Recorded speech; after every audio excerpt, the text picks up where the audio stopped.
OpenAI helped kickstart the new era of artificial intelligence with its text-generating tool ChatGPT. It stunned us with its AI-generated visuals through DALL-E and amazed us with its text-to-video tool Sora. Now it's unveiling Voice Engine, a new text-to-audio generator that can turn this real human voice sample Force is a push or pull that can make an object move into this AI-generated one. Have you ever wondered why a soccer ball soars through the air? OpenAI saying it needs only a 15-second sample to generate a synthetic voice. It's going to get a lot of companies really rushing to perfect and to update a lot of their platforms.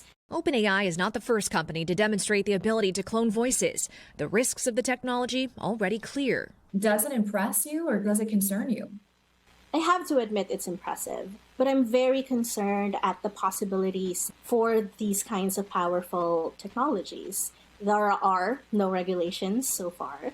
Other voice-generating programs have already been used to create fake ransom messages, and even this fake robocall intended to sound like President Biden. It's important that you save your vote for the November election.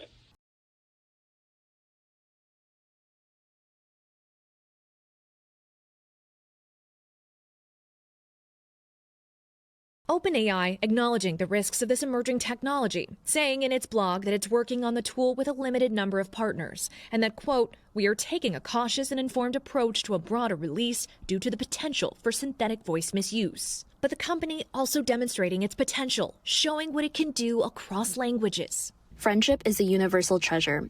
Here's that same phrase in Spanish. La amistad es un tesoro universal. Again in Japanese. 友情は普遍的な宝物です. And it's not just voices. OpenAI is also partnering with some filmmakers to try out its video generator Sora, creating short movies like this one. I am literally filled with hot air. OpenAI demonstrating its capabilities in part to push society to prepare for technology that is no longer a matter of if, but when.